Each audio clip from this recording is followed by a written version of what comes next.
Hey guys, welcome to Random Fix. As you guys know, cars are getting very pricey.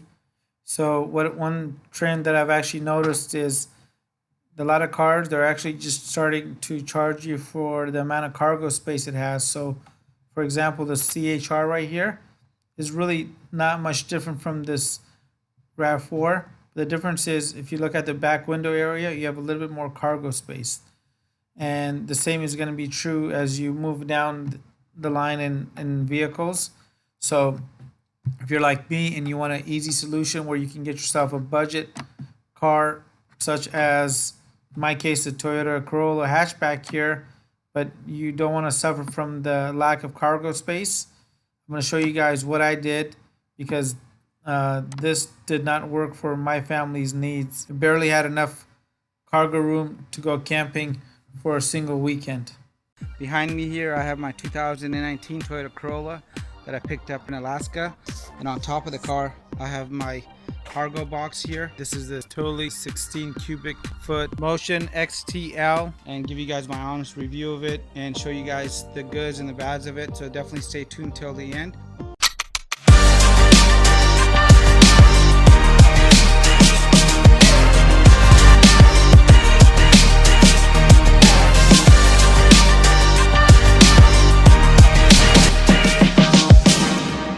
Hey guys, welcome to Random Fix. Today's review, I'll be reviewing this my cargo box here. So in this review, I'm going to cover how I use that cargo box to travel from Alaska. I did a month-long trip back from Alaska, and my car doesn't have much cargo space. So I was forced into finding some solution, and a rental car in Alaska is super expensive. And with a family of 4, this was not going to do for a month-long trip camping through Alaska.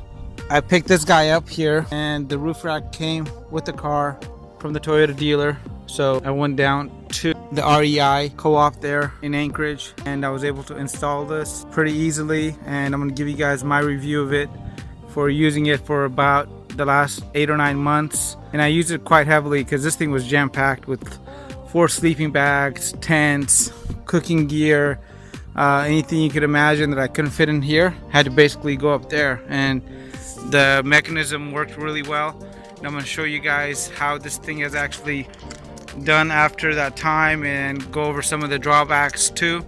And if you guys are concerned about how the gas mileage is actually going to affect your vehicle, I'm going to have a video linked down below because this is something I'm actually testing, and quite frankly I don't know how it's affected it because I got the car brand new and I put that on 3 or 4 miles later. So in today's review I'm going to show you guys all the little nuances. And currently I have my electric scooter up here, and you can fit up to 2 in here with no problem. So there it is. There's my Segway that I picked up at Costco, and it's got a great range, so whenever I drop off the vehicle for servicing, I do not want to call Uber or Lyft, and I basically just jump on that and ride over to the office, so making it very easy and convenient, and it's fun. So I'm going to go ahead and take that out and show you guys some of the mechanisms and how easy this was to actually put on. This was by far the easiest cargo box I've ever installed, and the best part was it took only about 10 to 15 minutes to familiarize myself with it. And the hardest part I actually had to adapt to was centering it, and I don't think I got it perfect because it's a little bit more to the passenger side, and sometimes when I was accessing the back part of the cargo box here, I had to utilize one of these door striker steps, and basically it goes in the door just like this, and you're able to now step up there and shift things around if you need to. You're tight on space. And I'll have a link to any of the stuff that I covered in the video, like this, in the description box below. I think I got this one for under $15, and if I find a better deal on the box, I'll have a link to that too as well. So let me go ahead and unload the scooter, and I'll show you guys the rest of the box. Alright, so the scooter is unloaded, and now we're going to check out the box out here. And there's the box. It came with the accessories I'm showing you in here. which was one of these straps, and I think it came with one additional strap that I was using in the back right there just to hold down the bag, and it came with 2 keys. The nice part about it is that you can access it from both sides. The key only comes out when it's actually locked, so if the key is not coming out of the lock, it means something didn't get hinged correctly, and that makes it really easy to figure out what's going on. And a lot of times if it's not closing, something is actually blocking this or the rear one, which is right back here, from getting clicked into place. So the mechanism on this is really great. I haven't had anybody try to attempt to steal anything when I have used it, and this is how easy it is to just use the other side. Just go ahead and put the key in, click the little opener here, and push this up, and bam, you're able to access the opposite side here without any fumbling around. And this is how much space you get in here. I think for 16 cubic feet, this thing is definitely worth the money, especially if you have a newer car. It's gonna pay off a lot. And I did want to show you guys the one item that I actually had an issue with on this so far. So the issue that's actually been kind of ongoing since I've gotten this, it's not a big deal, but one of the screws came off. So you actually look in here, there's a screw.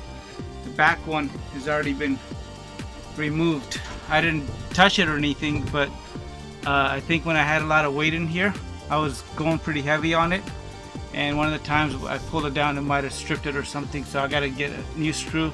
I haven't called customer service, but I'm sure they'll take care of it. If not, I can get a new one from the hardware store. So really easy to go ahead and fix anything on it if you ever do need to do that. I can't imagine anything going wrong on this. All these lifts right here, they're not gas components in here, so they're going to last a very long time. And you just want to go ahead and open all the way up by clicking on it like that. So there's plenty of room to go ahead and get your goods in there.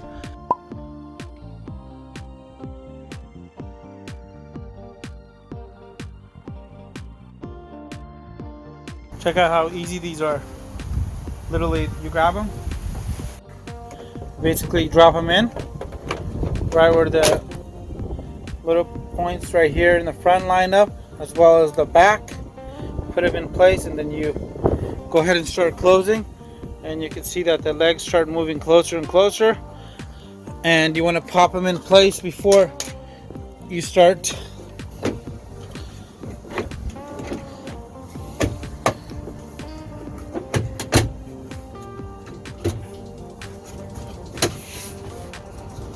So when you got everything in place on one side without having to go through and tying them up, you want to close this up and go to the other side and do the same on the other part as well. And then one other thing you want to look out for is the back here. You want to make sure that the trunk is going to be able to open all the way. So this is definitely clear.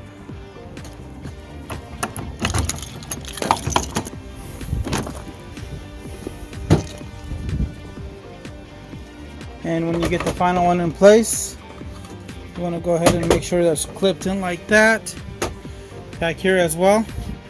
And now you can start going and tying these down all the way. And one thing that I like to do is use either measuring tape or some reference on the top of the cross member here, just to make sure we got this equal. And most importantly, when you're using the cargo box here, this actually has these power clicks here, and the best part is you can't over tighten it, so you keep turning it, and once it's at the perfect torque specs, it'll just make a clicking noise letting you know you're on perfectly tight, and you don't have to worry about it when you hit the road. So this is a really great feature. Alright guys, so I want to show you guys something really quick. This is the cargo space that was actually available on my 2019 Toyota Corolla. As we can see, it comes with 17.8 cubic feet of cargo space.